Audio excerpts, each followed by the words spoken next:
Man profitiert von dem tollen Klima, von den netten Leuten, von dem leckeren Essen, von den niedrigen Steuern, natürlich generell von den etwas niedrigeren Lebenshaltungskosten. Also auch hier sind Sachen teurer geworden, das ist ja logisch. Es ist überall so. Wir sind da auch nicht vor geschützt, aber es liegt natürlich immer noch auf einem ganz anderen Niveau. Also kurzes Beispiel, eine Kilowattstunde Strom kostet hier im Moment 10 Cent. Perspektive Ausland. Der Podcast für Unternehmer und Freiberufler, die es ins Ausland zieht. Egal ob Steuerplanung, Auslandsfirmengründung oder Lifestyle-Fragen. Hier geht's jede Woche zur Sache. Und hier sind deine Gastgeber, Daniel Taborek und Sebastian Sauerborn. Ja, dann freuen wir uns, dass das heute geklappt hat. Haben wir einen interessanten Gast eingeladen. Wir sprechen ja jede Woche mit interessanten Menschen über interessante Themen. Und heute ist unser Thema Montenegro, ein kleines Balkanland, weniger als 1 Million Einwohner, Strand, Berge, man sagt auch manchmal das Land zwischen Wellen und Wolken. Schon relativ weit, was die Beantragung der EU-Mitgliedschaft betrifft. Euro ist schon lange offizielles Zahlungsmittel. Aber, und deswegen interessiert es uns auch, Montenegro ist sehr beliebt bei deutschen Auswanderern.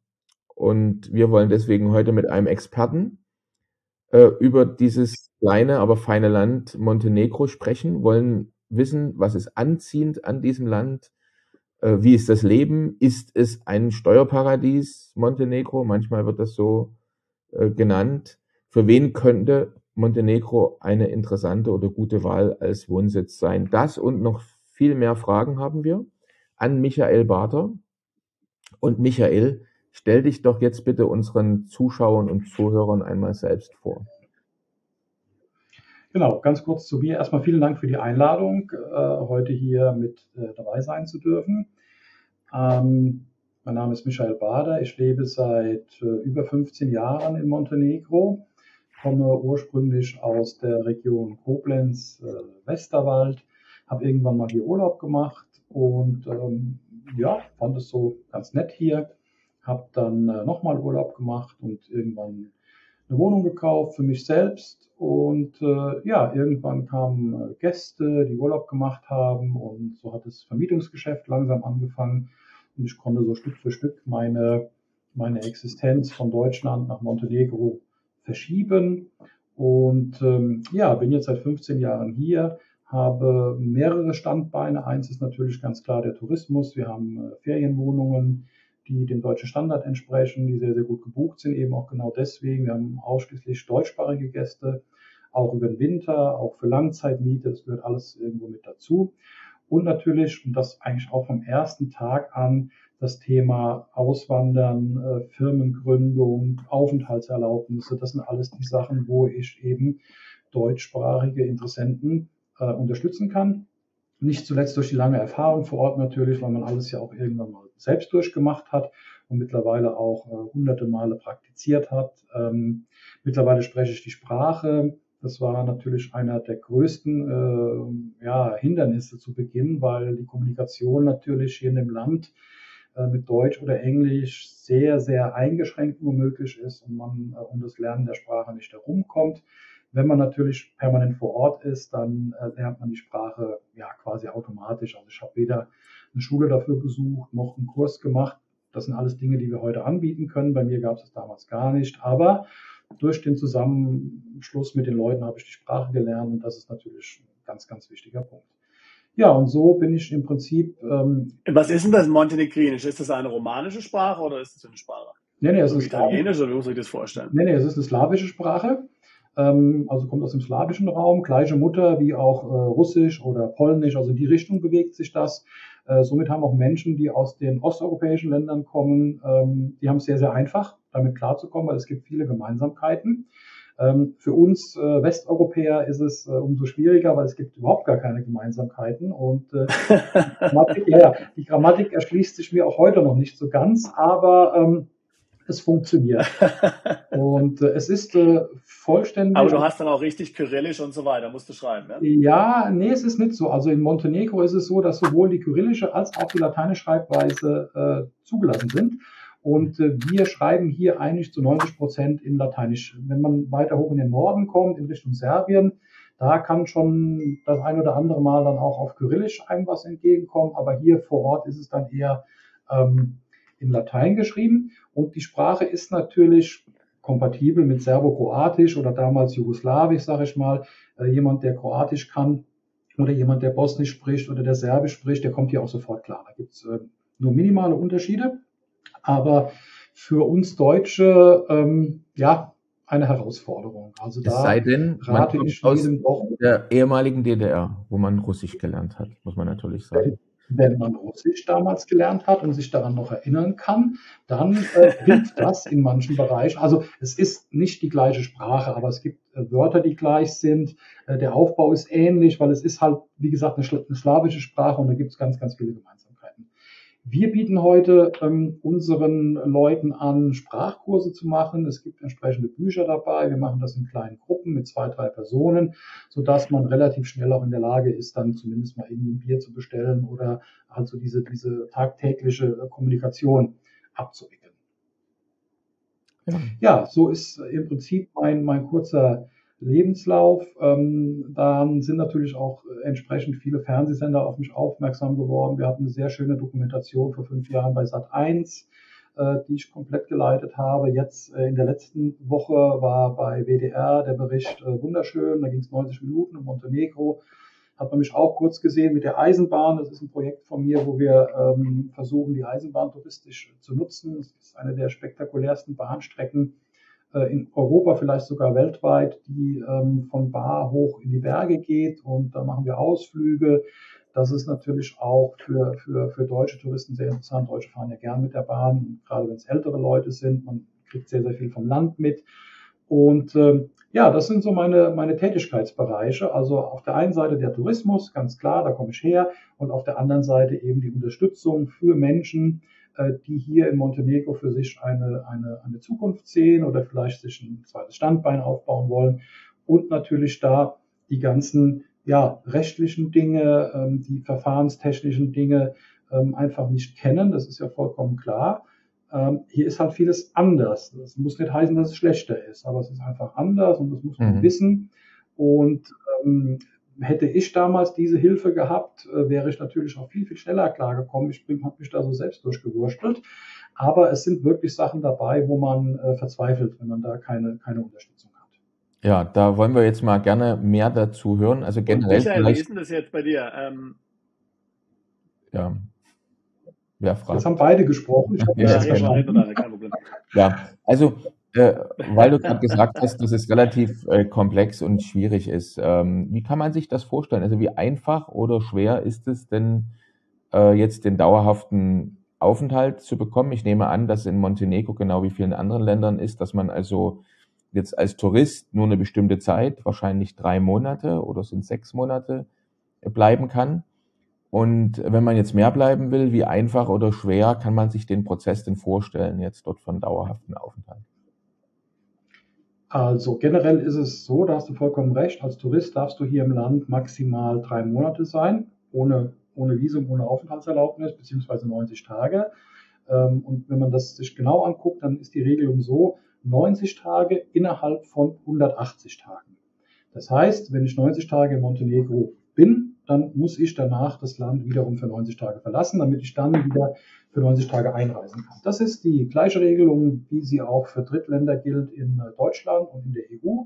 Genau das gleiche Thema. Wenn man länger hier bleiben möchte, gibt es oder muss man eine Aufenthaltserlaubnis haben. Und da gibt es verschiedene Möglichkeiten, die zu bekommen. Für uns Ausländer sind eigentlich nur 2 Bereiche interessant. Das eine ist die eigene Immobilie. Das heißt also, wenn man hier im Land ein Haus, eine Wohnung, ein Mehrfamilienhaus oder was auch immer besitzt, was auf seinen Namen zumindest 50% eingetragen ist, dann kann man auf dieser Grundlage eine Aufenthaltserlaubnis beantragen. Es kursieren im Netz verschiedene Falschinformationen dazu. Teilweise wird also auch gesagt, dass ein Grundstück ausreicht. Das stimmt nicht. Ein leeres Grundstück ist nicht ausreichend. Es muss eine bewohnbare Immobilie sein. Die muss auch eine gewisse Quadratmeterzahl haben pro Person. Das ist zwar wenig, aber es muss trotzdem da sein.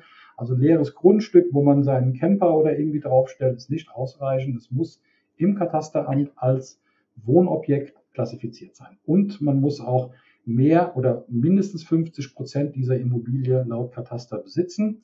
Also wenn man jetzt hingeht und sich mit 10 Kumpels 20 Quadratmeter Wohnung hier kauft, das wird nicht funktionieren. Das ist die eine Möglichkeit. Die andere Möglichkeit ist die Aufenthaltserlaubnis auf der Grundlage von Arbeit. Jetzt wird man hier in Montenegro schwierig Arbeit finden. Wir haben eine sehr hohe Arbeitslosenquote und auch ein sehr niedriges Durchschnittsgehalt. Aber es besteht die Möglichkeit, selbst eine Firma zu gründen. Das ist relativ unkompliziert. Und dann stellt man sich in dieser Firma als Geschäftsführer selbst ein. Und in dieser Kombination hat man dann auch das Anrecht auf eine Aufenthalts- und Arbeitserlaubnis, mit der man sich dann in Montenegro länger wie 3 Monate aufhalten darf. Das sind die beiden. Es gibt noch ganz, ganz viel mehr. Also es gibt zum Beispiel die Familienzusammenführung, wenn man also hier einen Montenegriner heiraten würde. Das sind aber Sachen, die jetzt für den normalen Auswanderer weniger in Frage kommen.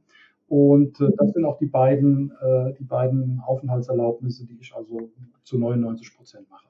Und schließt jeweils die Familie mit ein dann? Also wenn jetzt zum Beispiel eine Person... Es ist so, wenn jetzt also eine Person diese Aufenthaltserlaubnis hat, kann im Rahmen von Familienzusammenführung der Ehepartner mit angeschlossen werden und die Kinder, also erste Linie. Eltern geht nicht, unverheiratete Paare geht auch nicht, also die müssen verheiratet sein, sonst funktioniert das nicht. Das ist die sogenannte Familienzusammenführung. Okay. Sebastian wollte was fragen. Jetzt, Michael, das klingt ja doch eigentlich alles sehr, vor allen Dingen für jemanden, der jetzt Unternehmer ist, doch relativ als ein machbares Vorhaben. Was würde man jetzt denn dort zeitlich hier einplanen müssen, wenn man jetzt sagt, okay, ich muss eine Firma gründen, dann muss ich die Arbeitserlaubnis beantragen. Vom Tag 0 an, wenn du jetzt Mandanten dabei unterstützen würdest, wie lange muss man da rechnen? 3 Monate, 6 Monate? Also was kann ich da einplanen, wenn ich jetzt zum Beispiel vorhätte, über diesen Weg nach Montenegro auszuwandern? Also du hast vollkommen recht, es ist absolut machbar. Wie ich ja Anfang schon gesagt habe, viele Sachen sind anders und man muss einfach wissen, wie es funktioniert, aber es ist natürlich machbar, das ist gar keine Frage. Und mit Unterstützung geht das auch entsprechend gut.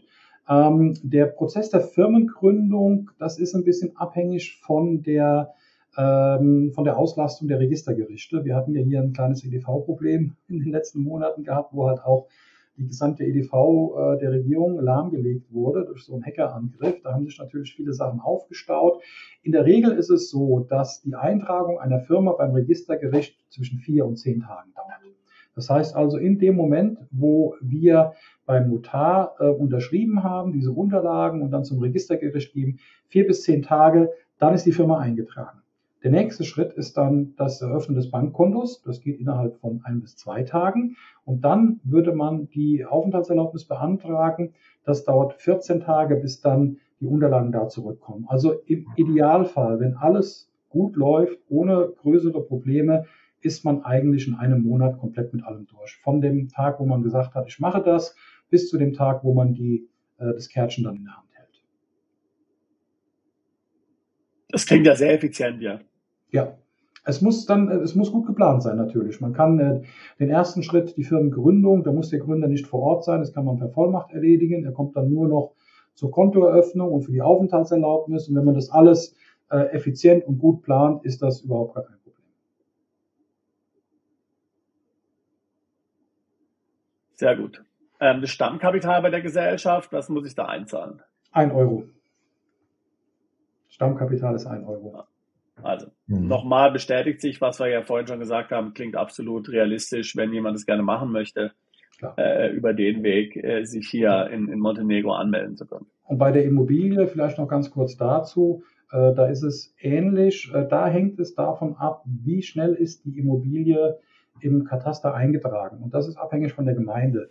Also in dem Moment, wo der Kunde beim Notar war, den Vertrag unterschrieben hat und die Zahlung geleistet hat für seine Wohnung, Haus oder was auch immer, wird der Vorgang vom Notar an das Katasteramt gegeben. Und dann kommt dann auch so ein bisschen das Fragezeichen. Also hier in der Gemeinde Baar, wo ich vorwiegend aktiv bin, haben wir eine Zeit von 2 bis 6 Wochen. In der Gemeinde Budva kann das auch mal ein paar Monate dauern, wenn man es nicht irgendwie beschleunigt bekommt. Und erst dann kann die Aufenthaltserlaubnis eingereicht werden, weil der Name muss im Kataster stehen. Der Kaufvertrag alleine reicht nicht. Es muss in der Tat umgeschrieben sein. Und dann geben wir die Papiere ab für die Aufenthaltserlaubnis und die kommt dann nach 40 Tagen. Nicht nach 14, sondern nach 40. Da lässt man sich ein bisschen mehr Zeit und dann hält man die Karte in der Hand und dann ist der Vorgang auch abgeschlossen. Wie kann man sich denn das vorstellen, so die Einreise nach Montenegro? Also ist das so ähnlich wie in der Türkei zum Beispiel? Also dass man dann irgendwie so ein Kärtchen oder ein Stempel in den Pass bekommt? Kann man mit dem Personalausweis zum Beispiel einreisen? Also wie Also wenn es bekommt um die ganz normale Einreise geht, jetzt erstmal als Tourist oder wie auch immer, geht mit dem Reisepass natürlich, dann gibt es auch einen Stempel und geht natürlich auch mit dem Personalausweis, ist kein Problem. Wobei mit dem Personalausweis darf man sich in Montenegro dann nur 30 Tage aufhalten. Reisepass 90 Tage, Personalausweis 30 Tage. Aber für mal vorbeizukommen und hier reinzuschauen und sich ein bisschen umzuschauen oder wie auch immer oder für die Durchreise oder für touristische Zwecke überhaupt kein Problem. Also wenn jemand keinen Reisepass hat, ist das nicht notwendig. Aber für die Firmengründung, wenn jemand sich für die Firmengründung interessiert, ist der Reisepass Voraussetzung. Es geht nicht mit dem Personalausweis. Auch das ist eine Info, die teilweise falsch im Netz kursiert. Wir haben die Fälle hier gehabt. Und es hat nicht funktioniert. Und dann haben die Leute über die Deutsche Botschaft mit meiner Unterstützung dann von hier aus einen Reisepass bestellt, was geht. Es kostet ein bisschen mehr und dauert ein bisschen länger, aber es funktioniert am Ende des Tages und dann konnten wir auch die Firmengründung durchführen. Ja, ganz kurz noch eine Nachfrage zum Thema Firmengründung, über die du ja gerade gesprochen hattest. Jetzt ist es ja so, in vielen Ländern ist für jemand, der den Wohnsitz wechselt und ganz speziell auch wenn er dort eine Firma gründet, ist es eine große Herausforderung, ein Bankkonto zu öffnen. Wie ist denn das in Montenegro? Wie einfach oder schwer ist das? Genau. Kann ich ganz kurz was zu sagen. Also die generelle Regel hier in Montenegro ist, ohne Aufenthaltserlaubnis kein Bankkonto. Das ist die generelle Regel. Wenn man allerdings eine Firma gründet, dann besteht die Möglichkeit, sowohl ein Firmenkonto als auch ein Privatkonto zu bekommen auf der Grundlage. Und die Aufenthaltserlaubnis, weil man weiß, die kommt ja dann, das ist kein Problem. Aber wenn man jetzt so als normaler Tourist hier im Land ist und denkt, ach, ich könnte ja mal ein Konto aufmachen und da ein bisschen Geld parken, das funktioniert auf dem normalen Wege nicht mehr. Das hat funktioniert, das ist mittlerweile aber vorbei. Man nähert sich da auch an die EU-Regeln halt eben dran. Ich meine, Montenegriner, der im Urlaub in Deutschland ist, bekommt auch kein Konto. Das brauchen wir gar nicht probieren. Und genauso ist es jetzt hier auch. Aber wie gesagt, mit meiner Unterstützung, was die Firmengründung anbelangt, ist es kein Problem. Und es gibt auch, sagen wir mal, Sonderfälle, wo man das gelöst bekommt. Das müsste man sich von Fall zu Fall dann anschauen. Okay. Jetzt hatte der Sebastian noch eine Frage zu Immobilien, glaube ich. Mhm. Genau, Michael, du hattest ja vorhin angesprochen, als du über die Aufenthaltserlaubnis gesprochen hast, dass man im Grunde eine Immobilie auch erwerben kann und letztlich auch so diese Aufenthaltsgenehmigung erhalten darf. Jetzt ist natürlich schon klar, dass es sicherlich eine ganz große Bandbreite gibt, aber mit was muss man so rechnen für eine akzeptable Immobilie, weiß jetzt ich, 3-Zimmer-Wohnung oder ein kleines Haus?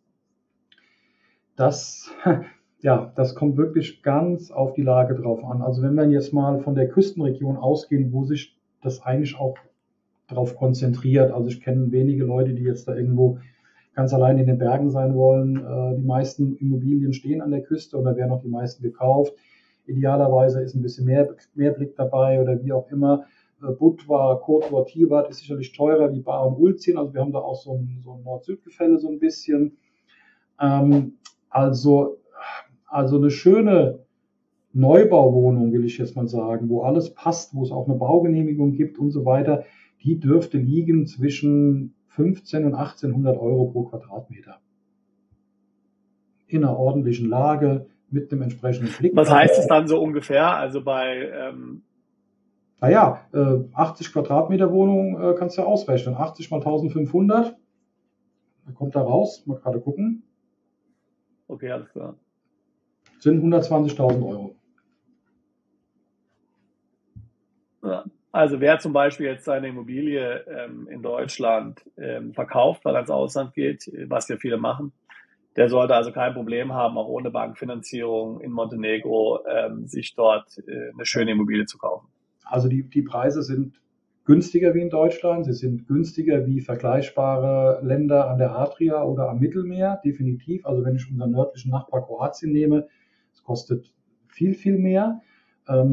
Die Preise werden hier natürlich auch steigen, je weiter das in Richtung EU geht, je stärker die Nachfrage ist, und da muss man schon mit rechnen. Also zu dem Preis, den ich gekauft habe, 2006, 2007, den wird man natürlich jetzt heute nicht mehr finden, das ist ganz klar. Aber es ist immer noch auf einem Level und auf einem Niveau, wo man sagen kann, ja, das macht Spaß. Also wenn ich was Vergleichbares in Deutschland verkaufe und hier kaufe, habe ich immer noch Reserve, die mir übrig bleibt.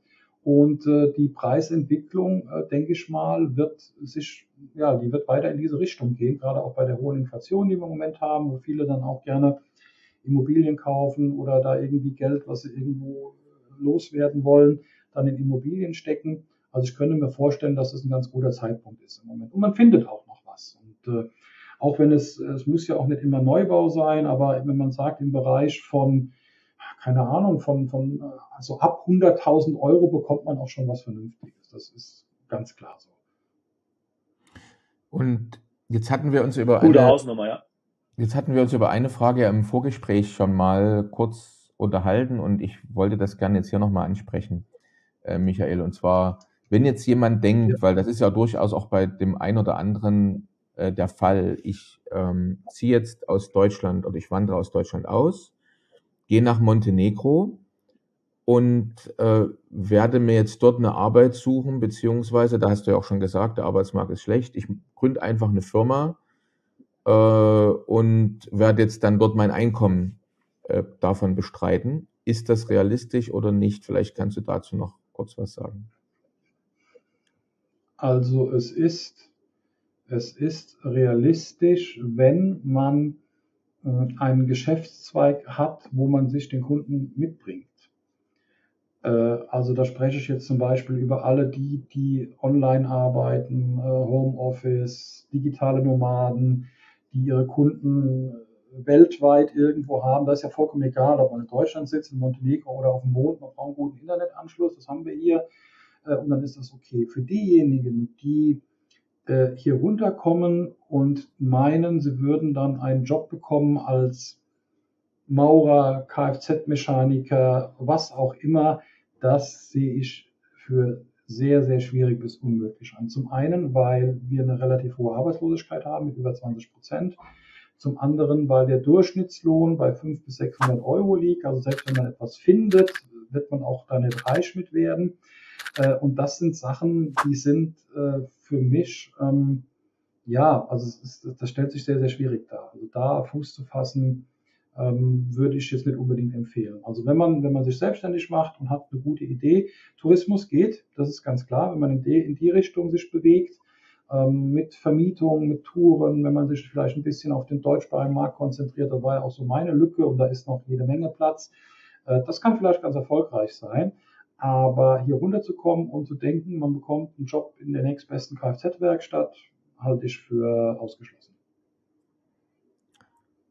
Gut, und jetzt haben wir schon das Thema Auslandskunden angesprochen. Das führt uns ja auch automatisch zu steuerlichen Fragen. Das heißt, wenn ich jetzt in Montenegro wohne lediglich, zum Beispiel mir eine Immobilie gekauft habe, deswegen meinen Aufenthalt habe, meinen permanenten, keine Firma gegründet habe, keine lokale, aber ich verdiene jetzt zum Beispiel Geld im Ausland. Das macht doch jetzt Sinn, mal über steuerliche Themen auch zu sprechen. Also vielleicht auch mal die Frage, ob das montenegrinische Steuersystem im Vergleich zu Deutschland auf einen Bierdeckel passen würde. Also wie einfach kann man das erklären? Das wäre jetzt meine Frage an dich. Also was kommt steuerlich auf mich zu? Also es ist sicherlich wesentlich einfacher vom System her und es ist auch günstiger, ganz klar. Die Steuersätze sind ausgenommen der Mehrwertsteuer, da haben wir 21%. Aber die Einkommensteuer zum Beispiel liegt zwischen 9 und 15%. Das sind natürlich alles traumhafte Steuersätze. Und wenn man hier entsprechend ein Geschäft hat und den Gewinn dann mit 9 bis 15%, je nachdem wie hoch er war, versteuert, ist das ein riesengroßer Unterschied Deutschland gegenüber. Und wir haben in unserem Team, ja klar, wir haben Buchhalter, Steuerberater, muss man auch haben, wenn man eine Firma gegründet hat. Alleine geht es gar nicht, weil der Steuerberater muss die Steuererklärung abgeben, der muss Lohn und Gehalt machen und so weiter und so fort. Und ja, ich sehe das an meiner eigenen Firma, die ist ja schon 2012 damals gegründet worden und ich sehe, was ich da an Steuern bezahle, was ich da an Umsätzen mache. Das ist mit Deutschland natürlich nicht vergleichbar, ganz klar. Das ist wesentlich weniger, muss man ganz klar so sagen. Michael, eine Frage noch, und zwar Auslandseinkommen. Wird Auslandseinkommen in Montenegro besteuert? Wenn du es angibst, ja. Gut zu wissen. Ja, also generell ist halt, so wie ich das verstanden habe, die Steuerpflicht für Auslandseinkommen auf alle Fälle gegeben im Land. Gut, aber es war auch eine gute Antwort. Danke. Ja. Und das ist doch sicherlich auch, Michael, einer der Punkte, die jetzt hier wahrscheinlich auch vieler deiner Klientel reizt, überhaupt nach Montenegro zu ziehen.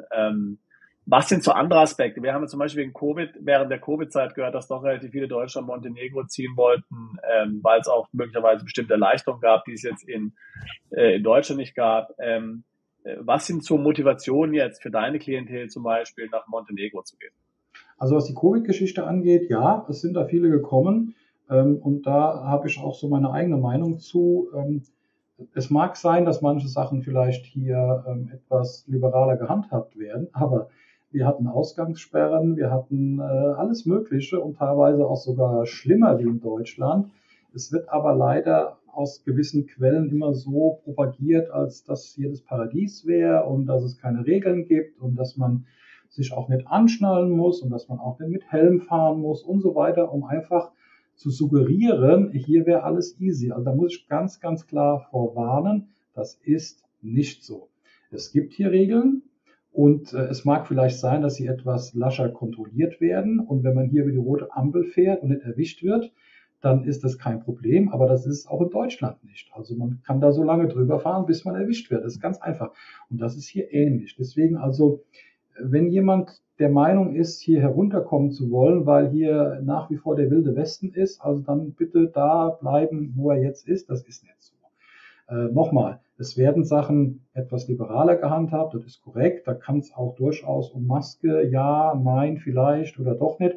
Das mag so sein, das ist korrekt, aber trotzdem, die Regeln sind da oder waren da, andere Regeln sind noch da und ob man sich daran hält oder nicht, ist natürlich jedem selbst überlassen, das ist ganz klar, aber das zu verallgemeinern und zu sagen, nee, hier brauchst du alles nicht und das interessiert keinen, also das sehe ich ein bisschen kritisch, weil ich war ja, wie gesagt, auch schon vor dieser ganzen Geschichte hier. Deswegen habe ich im Prinzip den Luxus und kann mir das von der Seite aus angucken, weil es war ja nicht mein Grund, hier runterzukommen. Und wenn das der alleinige Grund ist, dann bin ich der Meinung, dass man das nicht machen sollte, weil das einfach so nicht stimmt. Die steuerliche Sache ist hochinteressant und das sind auch die Firmengründungen, die ich auch vor der Covid-Geschichte, die wir gemacht haben, die hatten alle nur wirtschaftliche Hintergründe, ist ja ganz klar, weil da war ja mit Covid noch gar nichts bekannt und das sollte eigentlich auch der Grund sein, also der wirtschaftliche Hintergrund. Vielleicht will man hier produzieren. Wir haben hier natürlich sehr, sehr günstige Arbeitskräfte. Wir haben ein tolles Klima dabei. Das sind alles Sachen, die man sich zunutze machen kann. Denn alles andere ist vorübergehend und wird uns wahrscheinlich spätestens ab dem nächsten Jahr nicht mehr betreffen. Und dann werden wir uns wieder auf die normalen Sachen zurückbeziehen. Und es war in der Tat so, dass sich früher, also mit früher, sage ich jetzt mal, in der Zeit, wo ich hier bin, von 2007 bis 2020, kein Mensch für Montenegro interessiert hat oder nur sehr, sehr wenige, was Firmengründung und Auswanderung angeht. Das kam erst dadurch, dass entsprechend ja berichtet wurde aus verschiedensten Quellen, dass hier so das Covid-Paradies wäre. Aber nochmal, wir hatten Ausgangssperren. Ich durfte Ja, ich durfte von hier aus noch nicht einmal mehr in die nächste Gemeinde fahren. Da war eine Polizeikontrolle, die hatte ich nicht durchgelassen. Das sind alles Sachen, das wird alles von diesen Menschen ausgeblendet. Das stimmt einfach nicht. Das stimmt nicht. Und ich bin immer einer derer gewesen, der gesagt hat, nein, wir müssen den Leuten reinen Wein einschenken. Wir können jetzt sagen, ja, kommt mal alle, hier ist der Paradies und wir machen alles schon. Und die Leute kommen unter vollkommen falschen Voraussetzungen hier unten an. Es kam ein ganz konkretes Beispiel. Familie mit Kindern. Die haben die Kinder aus der Schule geholt, weil dort Maskenpflicht war. Die kommen nach Montenegro und dann musste ich denen sagen, ja, in die Schule kommst du ohne Maske nicht rein. Das wussten die nicht. Die hatten eine ganz andere Information und sind davon ausgegangen, dass dort alles so hier nicht notwendig wäre. Aber es war so notwendig. Das heute ist ein anderes Thema, aber ich will damit einfach sagen, man muss einfach Sachen auch mal hinterfragen. Man muss hinterfragen, mit wem man da zusammenarbeitet, wo kommen die Informationen her, wie lange ist dieser schon hier, was macht er denn und was ist seine Intention. Das gehört alles mit dazu. Und bei mir, sage ich ganz ehrlich, Firmengründung habe ich schon immer gemacht, ja, aber es waren auch noch nie so viele wie jetzt. Das ist auch ganz klar. Aber die Hintergründe sind oftmals andere.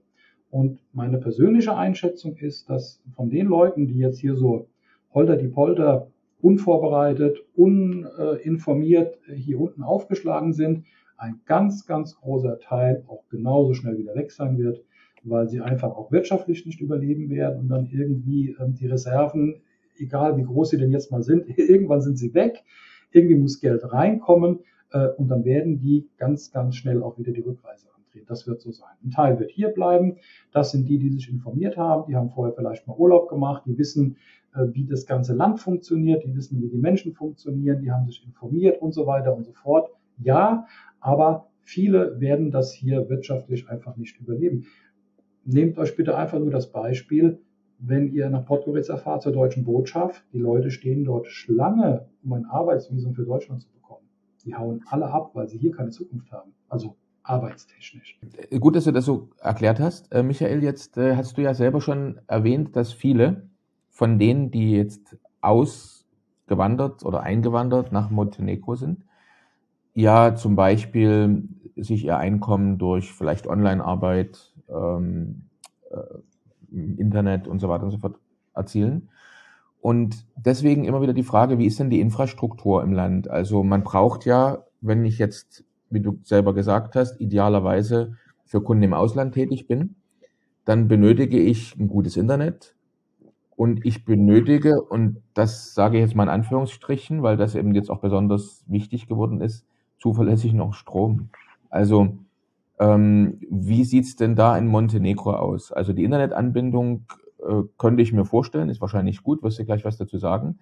Aber wo hängt denn zum Beispiel Montenegro jetzt da an der Stromversorgung mit dran? Produziert Montenegro selbst einen hohen Teil des Stromverbrauchs oder was kannst du uns dazu noch sagen vielleicht? Also Internet ist besonders hier an der Küste top. Wir sind alle zum größten Teil über Glasfaser angebunden. Ich mache auch meine ganzen Live-Sendungen, meine ganzen Livestreams über dieses Netz und auch unser Apartmenthaus hängt da hinten dran. Das funktioniert sehr, sehr gut, sowohl im Download als auch im Upload und zu vernünftigen Preisen. Auch das mobile Internet, das ist flächendeckend LTE, 4G, also wesentlich besser wie in Deutschland. Da muss man sich keine Sorgen machen. Was Strom angeht, es kann mal einen Stromausfall geben. Das ist wesentlich besser geworden wie zu Beginn meiner Karriere hier. Hängt damit zusammen, weil einfach am Netz gearbeitet wird. Es ist halt da Investitionsbedarf, da werden Trafostationen ausgebaut und so weiter. Das sind aber angekündigte Stromausfälle, da kann man sich drauf richten. Es ist aber auch nicht die Welt. Also wenn da mal ein Tag, 2 Stunden kein Strom da ist, da kommt man dann ganz gut mit klar. Was die Produktion angeht, ist hochinteressant. In Montenegro habe ich mir die Tage noch angeguckt. Wir hatten also im letzten Jahr 120% des Strombedarfs selbst hergestellt.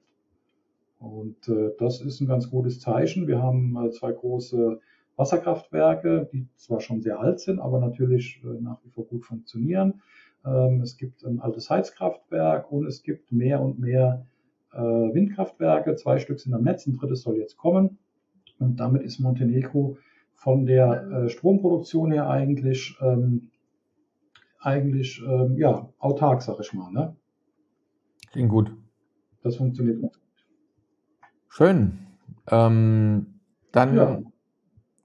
gibt es noch vielleicht so ein paar Randfragen, die jemanden immer interessieren, der sich für ein neues Wohnsitzland interessiert. Das eine ist das Thema Sicherheit vielleicht, dann das Thema Gesundheitssystem und das Mhm. Schulsystem. Das wären so 3 Dinge, wo wir gerne noch ein bisschen was für unsere Zuschauer und Zuhörer auch erfahren würden. Mhm. Also vielleicht fangen wir mal mit dem Gesundheitssystem an. Wenn ich jetzt zum Beispiel in Montenegro wohne und da steht doch eine Mhm. Operation an oder eine komplexe Untersuchung, sollte ich dann lieber wieder nach Hause fliegen oder ist in Montenegro alles da?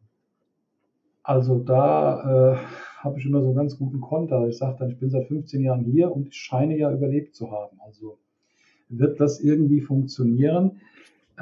Es ist sicherlich nicht unbedingt auf dem allerhöchsten Niveau. Es sieht auch nicht immer so toll aus. Aber die Ärzte sind gut und das funktioniert. Und man darf eins nicht vergessen, wenn man hier angestellt ist, in seiner Firma oder wo auch immer, also wenn man hier arbeitet, ist man automatisch krankenversichert, kostenfrei, und geht zum Arzt und wird behandelt und kriegt seine Medikamente und das funktioniert. Klar, es gibt sicherlich immer Sachen, die besser sein können. Insgesamt wird natürlich das Gesundheitssystem in Deutschland auf einem anderen Niveau sein, aber auch auf einem anderen Kostenniveau, muss man auch dazu sagen. Und also ich sehe es immer so, jetzt an meiner Person, natürlich habe ich auch schon mal irgendwie was und muss mal zum Arzt, das hat alles funktioniert. Die Menschen, die hier leben, kommen auch damit klar. Es wird also dann, denke ich mal, jetzt so schlecht nicht sein, auch wenn es optisch nicht immer so schön aussieht. Und wie gesagt, man ist über die Anstellung in der eigenen Firma automatisch krankenversichert, geht ganz normal zum Arzt, bekommt sein Rezept und wird von dem Arzt, also von dem Hausarzt, dann auch an einen entsprechenden Spezialisten weitergeleitet, wenn jetzt da irgendwie eine spezielle Sache zu machen ist und das funktioniert. Ja, klingt erstmal ganz gut, wird vielleicht für die meisten auch soweit beruhigend sein und ausreichend sein. Die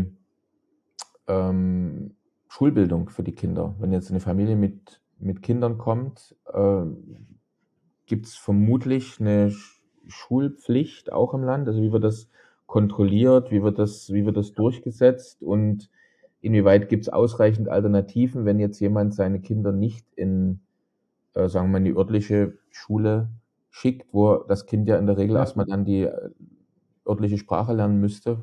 Und du hast selber schon gesagt, die korrekt. ist nicht Also ganz es so gibt im einfach. Prinzip, genau, es gibt im Prinzip zwei Möglichkeiten. Also zum generellen Thema Schulpflicht ist da.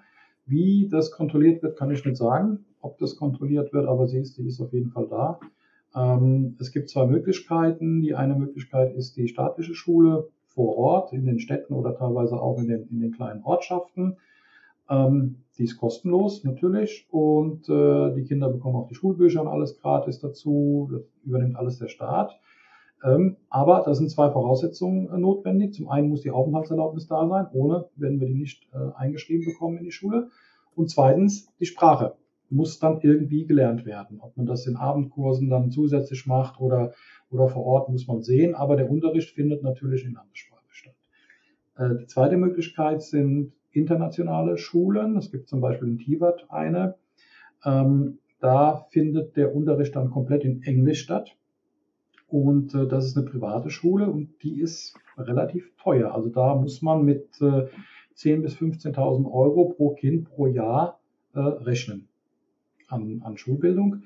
Das sind im Prinzip die zwei Möglichkeiten. Und aber ich persönlich finde, also jetzt trotzdem, unabhängig von der Sprache, die lokale Schule schon besser, weil die Kinder sollen ja auch irgendwie integriert werden und wenn die in dieser internationalen Schule sind, befinden die sich auch wieder nur in so einem Ballon drin, in so einem Bubble und haben keine Freunde nach draußen, werden die Sprache niemals lernen, weil es ja komplett in Englisch läuft. Aber das muss jeder für sich selbst entscheiden. Das ist eine Frage des Portemonnaies und eine Frage der Einstellung natürlich. Ansonsten sind die Leute hier natürlich extrem kinderfreundlich und werden da helfen, wo es nur geht. Und es gibt ja auch Lehrer, die Deutsch unterrichten, die dann in der Freizeit da auch zur Verfügung stehen, wo man halt auch dann die Sprache lernen kann und Kurse machen kann. Ich persönlich finde das für Kinder besser, damit sie einfach auch da integriert werden, damit sie hier ihre Freunde finden und dann wird das Ganze miteinander, glaube ich, auch viel besser funktionieren. Okay. Danke. Dann Sebastian, hast du noch eine Frage? Ja, also du hattest schon angesprochen, Daniel, wie ist denn so das Thema eigentlich Sicherheit und Kriminalität, Michael? Also ist das ein Problem? Wie muss man sich das vorstellen? Ist überhaupt kein Thema. Als absolut nicht sichtbar. Also selbst hier bei uns in den 15 Jahren, weder bei einem Gast noch bei einer Wohnung noch sonst irgendwo niemals irgendein Problem gehabt. Was diese Kleinkriminalität angeht, die ist eher geringer wie in deutschen Städten. Das kann man auch überall so nachlesen. Und die größeren Sachen, die so im Hintergrund laufen, bekommt man nicht mit. Da haben die Ausländer so nichts mit zu schaffen. Man kann sich hier absolut sicher fühlen, auch als Frau ist überhaupt gar kein Thema, hier abends alleine durch die Straßen zu ziehen, überhaupt gar kein Problem. Und das kann ich, wie gesagt, halt aus der langjährigen Erfahrung auch bestätigen, auch was unsere Gäste angeht oder Autos, die irgendwo stehen, sind alle wiedergekommen, auch die offen irgendwo stehen. Wir hatten also in der ganzen Zeit keinen einzigen Fall gehabt, wo irgendwo irgendwas weggekommen ist. Ja, klingt doch gut. Ja, klingt alles sehr interessant, Michael. Also im Grunde genommen, wir haben ja auch hin und wieder mal Anfragen, ja, von Mandanten, die sich hier für Montenegro interessieren. Und von was ich jetzt von dir so raushöre und auch aus dem Gespräch so mitnehme, ist im Grunde, dass jemand, der jetzt zum Beispiel in Deutschland wohnt oder in einem anderen deutschsprachigen Land oder generell irgendwo anders und jetzt einen Beruf hat, der sich von überall aus machen lässt, in der Regel als Freiberuf oder Selbstständiger, der im Grunde genommen von einem tollen Klima, der im Grunde von der Adria profitieren will, von sehr geringen Steuern. Ich glaube, die Steuern, hattest du gesagt, sind irgendwo zwischen 9 und 15%. Und eigentlich von recht einfachen Einreisebedingungen und auch Bedingungen hier, die Aufenthaltserlaubnis zu gelangen. Für den klingt doch sicherlich Montenegro für eine sehr, sehr interessante Alternative, insbesondere zur heutigen Zeit. Und das ist ja auch jetzt ein positiver Effekt, sage ich mal, der ganzen Covid-Krise, dass ja doch viele Leute auf einmal gemerkt haben, ich kann ja von überall aus arbeiten. Es ist ja nicht mehr notwendig, ja, jetzt hier in Wanne-Eickel zu sitzen. Ja, ich kann ja einen Zoom-Call auch machen von Montenegro aus. Und auch viele Unternehmen oder viele Auftraggeber haben sich ja auch damit abgefunden, schon allein deswegen, weil ja auch gerade in vielen Berufen der Personalmangel so groß ist, dass jetzt ein Freiberufler tatsächlich auch von Montenegro ohne weiteres arbeiten kann. Deckt sich das so mit deinen Erfahrungen und auch mit der Klientel, die du hast?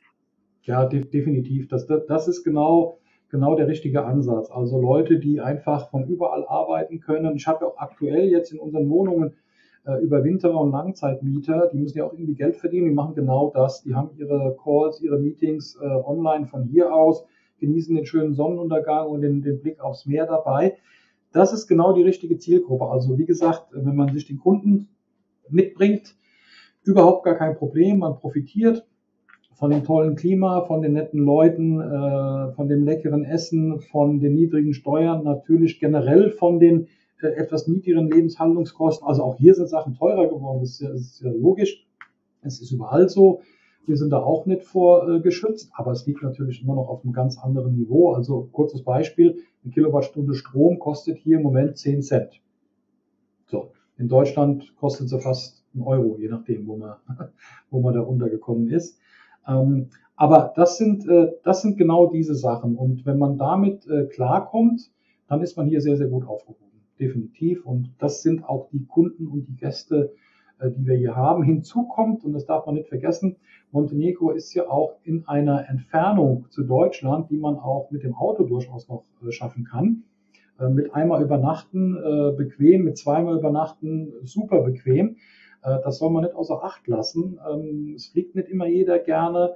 Und das ist also auch eine Sache, die ganz, ganz wichtig ist, wenn man jetzt andere Länder in Südamerika oder wo auch immer da im Auge hat, wo natürlich die Anreise viel, viel schwerer ist. Und das geht hier super gut. Also man ist je nachdem, wo man in Deutschland lebt, ist man in 15 Stunden auch mit dem Auto hier. Ist gar kein Problem. Ja, gut, weil wir gerade bei der Anbindung gewesen sind, 15 Stunden Auto, klingt interessant. Wie ist die Fluganbindung aber generell, wenn ich jetzt mit dem Flugzeug kommen möchte? Gibt es Direktflüge nach Deutschland? Also, ja, es gibt Direktflüge, natürlich im Winter weniger wie im Sommer, aber wir hatten jetzt in der Saison, Direktflüge aus Berlin, aus Düsseldorf, aus Dortmund, aus Memmingen, aus Frankfurt. Also Deutschland war schon ganz gut abgedeckt. Vor Covid hatten wir mehr, muss man auch dazu sagen. Da war Hannover dabei, da war Leipzig dabei. Das wird alles wiederkommen. Das ist ja so ein Angebot- und Nachfrageding. Das wird sicherlich wiederkommen. Und ansonsten gibt es aber auch immer die Möglichkeit, mit einem Zwischenstopp in Wien zum Beispiel, mit der Austrian Airlines, die fliegt von jedem Flughafen in Deutschland nach Wien und von Wien dann nach Podgorica. Im Winter ist es ein bisschen weniger, natürlich, dann fliegen manche vielleicht nur noch ein- oder zweimal die Woche. Aber es gibt auch jetzt nach wie vor eine sehr gute Verbindung mit der Wizz Air über Dortmund hier runter. Das ist kein Problem. Also das lässt sich realisieren. Die Flugzeiten liegen zwischen 1 Stunde 30 und 2 Stunden, je nachdem, von wo man startet. Und schon ist man da. Klasse. Sebastian hatte noch eine Frage? Ja, also vielleicht so abschließend noch, also ich meine, man muss ja auch nochmal sagen, dass ja auch, du hattest schon angesprochen, Montenegro ist ja Beitrittskandidat zur EU. Ich glaube, 2025 soll da der Beitritt ungefähr erfolgen. Das ist auch nochmal einfach wichtig, um es uns gesagt zu haben. Wenn ich jetzt also dort so als Unternehmer, Freiberufler nach Montenegro komme und will jetzt vielleicht noch irgendwie Personal anstellen, was weiß ich, eine Sekretärin oder ein Softwareentwickler oder sowas. Wie liegen so denn die Gehälter hier, wenn ich jetzt hier noch ein Team dort aufbauen will zum Beispiel? Also wenn ganz kurz zu der EU-Geschichte, Montenegro ist Beitrittskandidat, das ist korrekt. 2025 halte ich persönlich für unrealistisch, muss ich auch direkt dazu sagen. Also dass es kommen wird, das ist klar, das ist politisch so vorgegeben und auch so gewollt. Es gibt allerdings natürlich noch sehr, sehr viele Baustellen hier. Und ob das realistisch ist, dass die in so doch relativ kurzer Zeit dann jetzt mal behoben werden, also das sehe ich nicht ganz so. Aber man muss auch da den Leuten reinen Wein einschenken. Also wenn jemand in ein Land auswandern möchte, das zu 100% kein EU-Mitglied werden wird, dann ist er hier falsch. Muss man auch ganz klar sagen, weil das wird kommen. Nur wann und in welcher Konstellation sich die EU dann befindet, das weiß man alles nicht. Deswegen bin ich für solche Spekulationen auch nicht gerne zu haben. Ich halte mich eher an die Fakten und die Fakten sind, Montenegro ist Beitrittskandidat, es sind alle Verhandlungskapitel eröffnet, also es läuft überall auf allen Ebenen. 2 sind wieder geschlossen worden, die sind abgeschlossen, alles andere ist in Bearbeitung und wie gesagt, wenn man mich persönlich dazu fragt, ich sehe das bis 2025 als nicht realistisch an, aber da müssen wir abwarten. Die Glaskugel ist gerade im Service. Das war das eine. Nicht verfügbar. Genau, temporär nicht verfügbar. Die Einstellung von Mitarbeitern ist ja kein Problem. Die Löhne hier sind relativ niedrig. Also der Mindestlohn liegt bei 450 €. Und dazu kann man die Leute einstellen. Und das war's. Und in der Regel zahlt auch keiner freiwillig mehr. Gut zu wissen. Ja. Schön. Also sehr, sehr günstig, natürlich, sehr günstige Bedingungen. Ja. Mhm. Dann haben wir noch zum Schluss die Frage, oder 3 kurze Fragen. Wenn ich jetzt nur einen Tag in Montenegro wäre, was müsste ich mir unbedingt einmal angesehen haben? Also es wäre schade, wenn du nur einen Tag hier wärst, davon mal ganz abgesehen. Aber wenn du wirklich nur einen Tag hier bist, dann hast du trotzdem die Möglichkeit, innerhalb von einem Tag sowohl das Meer als auch die Berge zu sehen. Und das gibt es in keinem anderen Land Europas. Und das solltest du dann machen. Beides. Du kannst innerhalb von einem Tag im Norden Skifahren und hier unten bei uns schwimmen gehen. Klasse, klingt gut. Muss ich ausprobieren. Dann die zweite Frage. Ja. Wenn ich in einem typischen lokalen Restaurant bin, welches nationale Gericht sollte ich denn unbedingt mal probiert haben? Wenn du abends essen gehst, musst du Fisch essen gehen, hier unten an der Küste. Also zum Beispiel eine leckere Dorade oder einen frisch gefahrenen Oktopus. Das sind ganz leckere Sachen. Wenn du in den Bergen unterwegs bist, dann gibt es natürlich dort auch sehr fleischhaltige Gerichte. Da gibt es eins, das nennt sich Ispod Sac. Das ist also geschmortes Kalbfleisch unter so einer heißen Glocke. Das ist eines so dieser nationalen Gerichte, die es hier gibt. Zeige ich dir, wenn du hier bist. Okay, gut. Ich nehme dich beim Wort. Dann letzte von den 3 kurzen Fragen. Welchen Fehler muss man in Montenegro unbedingt vermeiden? Was sollte man nicht tun? Welchen Fehler? Also es gibt eigentlich so kein richtiges Fettnäpfchen, wo man hier reintreten kann. Wenn man sich also mit gesundem Menschenverstand hier bewegt, dann ist das eigentlich kein Problem. Also es gibt natürlich, also das Verhältnis zwischen Montenegro und Serbien zum Beispiel ist immer so ein bisschen angespannt. Und wenn man zu einem Serben sagt, man spricht Montenegrinisch, das ist nicht gut, weil für die Serben existiert die montenegrinische Sprache nicht und umgekehrt. Das sind so Sachen, wo man vielleicht ein bisschen aufpassen muss, weil man da als Ausländer ja doch so ganz unbedarft rangeht und die Hintergründe nicht kennt. Aber vom Prinzip her im Großen und Ganzen, wenn man sich ganz normal benimmt und ein bisschen darauf achtet, was so in der Umgebung passiert, dann ist man da vollkommen auf der sicheren Seite. Okay, klasse. Dann blenden wir deine Kontaktdaten auf alle Fälle am Ende mit ein. Also interessante Zuschauer, Zuhörer, die jetzt noch weitere Fragen haben, die bekommen am Ende des Videos dann auch direkt deine Kontaktdaten. Und wir danken dir sehr, sehr herzlich für diese Gesprächsrunde. Super, alles klar. Vielen Dank. Dann eine schöne Woche. Und wir hören uns. Ja? Alles Gute. Danke. Ciao, ciao. Ciao. Bis zur nächsten Folge von Perspektive Ausland, der Podcast für alle Unternehmer, die es ins Ausland ziehen. Übrigens, wenn ihr keins unserer interessanten Videos mehr verpassen wollt, dann klickt doch jetzt gleich auf den Abonnieren-Button und auf die Glocke. Auch über Kommentare, Fragen oder einen Daumen hoch freuen wir uns sehr.